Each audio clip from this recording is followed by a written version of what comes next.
Hi there, everyone. My name is Andrew McCutcheon. I'm a communications specialist with Unison for Generations 50 plus. We all know with COVID-19, it's very important not to stay isolated. Everyone's learned a lot of stuff how to be on Zoom. And one of the things that we've continued doing now that COVID-19 is a little bit behind us is having online programming.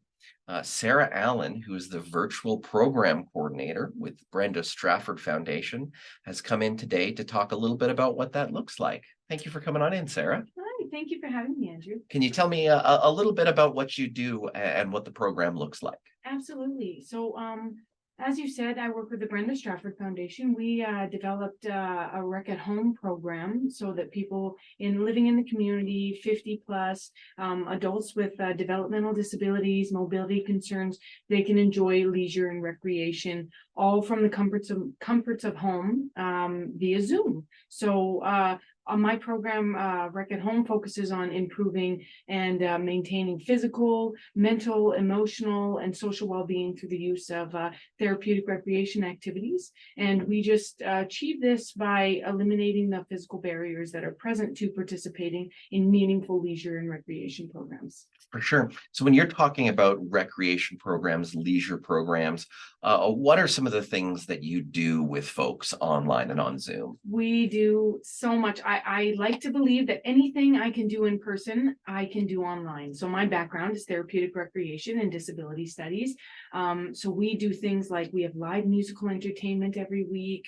We have cognitive games, we do social events, we do scavenger hunts, we do walks together, we do virtual tours. There's literally no end to what we can do. I like I said, anything you can do in person, I adapt it somehow to do online. I definitely want to hear more about how an online scavenger hunt works. Tell me exactly how that goes because I'm very interested. So much fun. So I'll develop a list of things, and I usually theme my scavenger hunts. And then it's just a way I thought I need a way to get people up and out of their seats. I mean, a lot of people think that when they go to Zoom programs, it's like a webinar where I sit and I watch and I'm bored, and I'm as interactive as possible. And I thought I need to find a way to get these people up out of their chairs. So how can I do that? Well, scavenger hunts are a good way as long as they're, safe. There's if you feel comfortable getting up and out of your chair, absolutely, I encourage that. If not, don't worry, you can host the program with me so we can banter.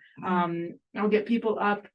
We have to find things related to you, things that are meaningful to you, things you're thankful for. I try to theme them for every season. So, and just like I said, get people up and walking around their house, and then come back. And it's not a race. It's not like, oh, who's the first to do it? I don't want to, create any tripping hazards or safety issues. It's more about go find something that's on the list, bring it back. And at the end of the program for the last 20 minutes, we'll talk about it and kind of reminisce. And I've done lots of different scavenger hunts.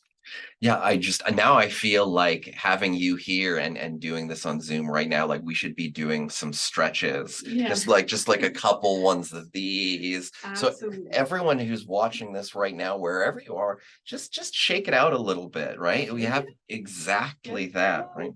Yeah. Oh, yeah.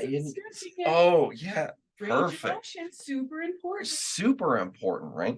And so I imagine with these programs that are aimed for people that are 50 plus, there are modifications that happen to be able to help folks who do have mobility issues get involved. What do some of those modifications look like? Absolutely. So, I mean, I can, it's all individual. So I firmly believe in person-centered care. So as long as my program can be individual to each person's need, I adapt them while I'm in program. I adapt. I try to do it prior to, but sometimes I'll just feel something in the moment and just shift and hope to God that it works. I mean, a lot of what we saw, and especially with COVID-19, was all about adapting so that people could still get these outcomes and the benefits from doing this stuff, even if there are those access issues or mobility issues. So if we're talking about benefits people get from this program, could you speak a little bit to some of the physical benefits? Absolutely. We do seated daily exercise every morning. And I encourage whoever's in my seated exercises, although it's range of motion, you can stand up as well. So if you're comfortable and you feel safe and there's someone else in the home with you and you want to stand up and do our running on the spot instead of sitting down, absolutely, I encourage that. So physical benefits, you get that range of motion, those stretches in. We do lots of weighted exercises, toning, work on the abdomen, the feet, bringing those feet up so we don't shuffle when we walk, getting the muscles moving, the shoulders rolling, things like that. Yeah, absolutely. We had another gentleman on previously talk about the issues of falls for older adults. And one of the biggest things that he had said is that working on that range of motion, balance, all of these things are really important, especially for people as they age. Absolutely, because one fall that could do it. That could break a hip, and that could, I mean, as we know, lots of falls. That's usually the number one reason that people get admitted to a facility, to long-term care, to assisted living. So any way that we can promote aging in place, staying home longer, living in the community as long as we can, that's kind of what this program was made for. Absolutely. And one of the things we also know is that another major reason why people might have to go to, inpatient or be hospitalized is this idea of isolation.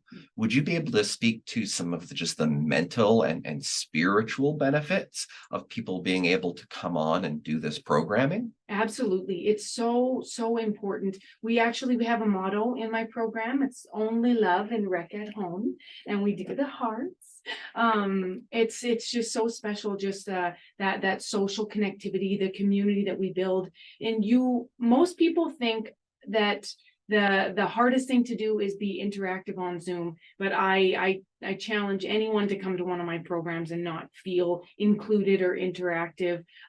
We have such a strong emotional bond. Everybody who comes at least once always wants to come back. It's so important for our emotional well-being, our social connectivity, and that's what the program is. It brings people together regardless of geographical location. If you're alone at home, instead of sitting watching TV or reading a book, oh, I'm going to join on with the Rec at Home program and do Jeopardy and see some of my friends. And then we also have people who live alone in the community. They want to age in place, but they don't have a big social network. So they join in, they meet somebody online, exchange numbers, and then talk outside of the program and go for coffees together and talk on the phone. So it's really, really special, these relationships that build at this program. This is almost like a stepping stone to just building those in-person relationships. Yeah, and the social connection, I imagine, is a huge aspect of it. And it makes me really happy to hear that people have taken this, like you said, a stepping stone, and then managed to keep and maintain those social connections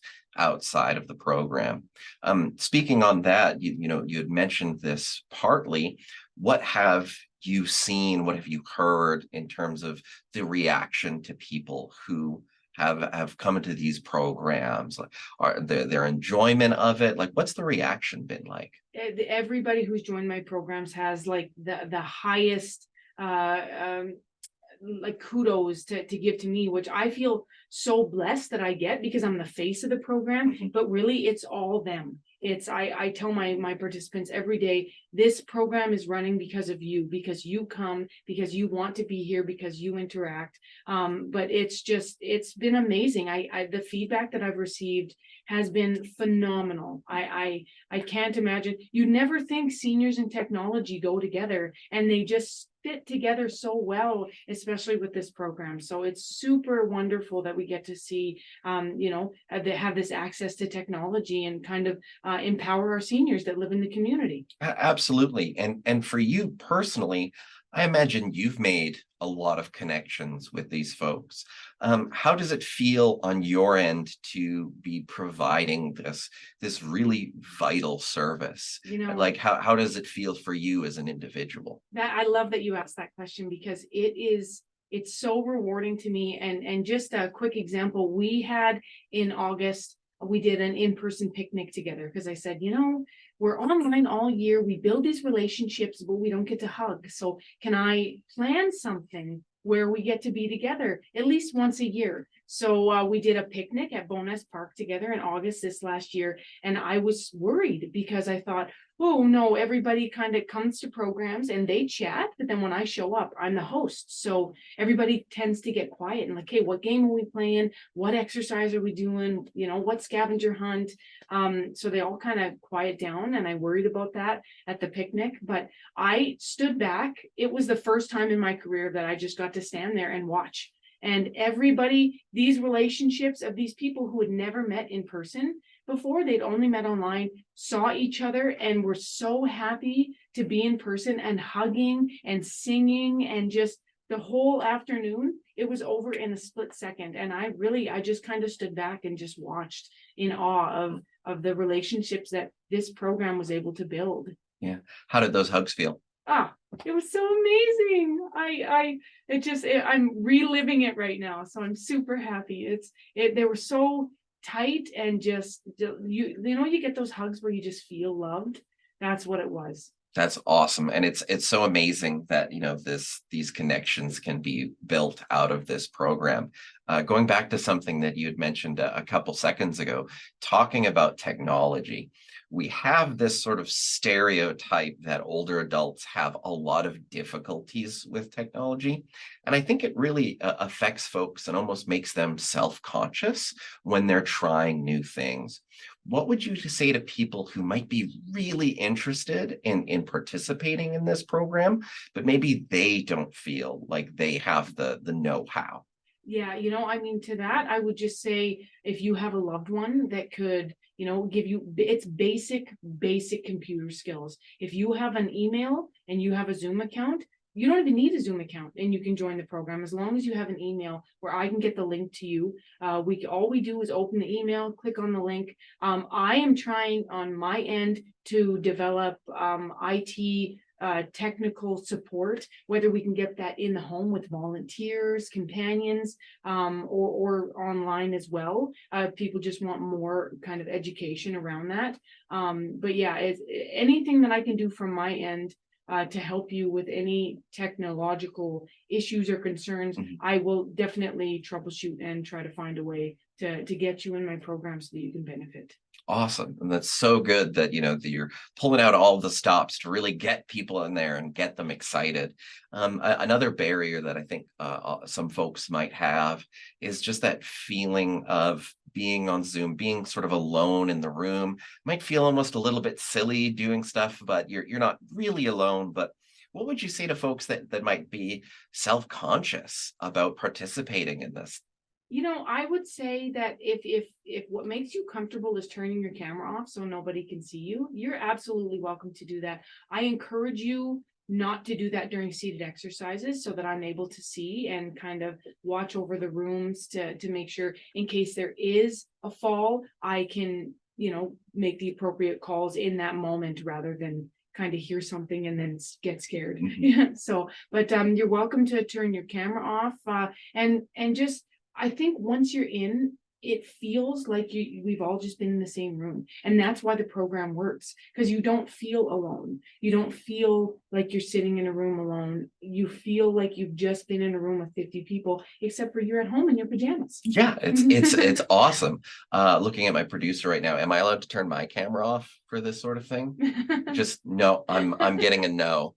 I'm getting a hard no on that one.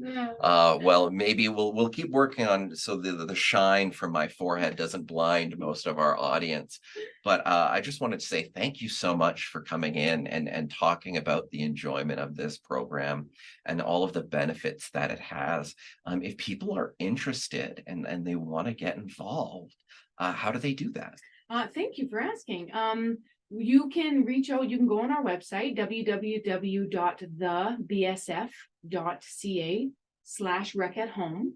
I know it sounds like a lot, or you can just go to Google and type in rec at home with the sign, the at sign, and it'll bring you right to the page, the registration page. You can fill out all the information and I'll give you a call back. You can reach out directly to me via email or by phone, 587-231 6973, or my email is my name, sarah.allen@thevsf.ca. And I'll make sure that I get back to you, as soon as possible to get you in, because winter is coming. Absolutely. It's getting chillier at the time of this being recorded, and I'm sure that we can make sure that all that information is included in the YouTube description for this video. Sarah, is there anything that you wanted me to ask that I might not have asked? No, I just think I just wanted to say to anybody that is, maybe thinking about joining, there's a monthly subscription, monthly membership that you can do for $25 a month to join Rec at Home. You get to pick anything you want to come to in the calendar in the month. And if you've got the monthly subscription, then you're free to come and go as you please. There's no you have to stay or you have to be here this day or that day. It's totally free, and that's something that our participants really love about the program. They can come when they want. If you are low income and you can't afford that $25 a month, or for any reason, you can apply for subsidy and receive my program absolutely free. So you can get these programs at home for free. And like I said, winter is coming, and you can drop in, drop out as you please. If you don't want a monthly membership, we are now doing 10 class activity passes. So $10, 10 classes. It never expires. You come pick what you want to come to in the calendar and just come to it in your living room. And the hugs are free. And the hugs are free. And when we do our in-person stuff, the hugs will be free, and I'll give a lot. Awesome. Again, thank you so much, not only for coming in to chat with us today, but for this amazing program that you're putting on, and just so thankful that folks have the opportunity to engage. Oh, thank you so much. And thank you guys for everything you do for seniors in the community. I'm so proud that Rec at Home can be partnered with Unison. And I'm so happy I push your guys' name anywhere I can. So yeah, at the end of the day, things are always better together. That's right. Thanks, Andrew.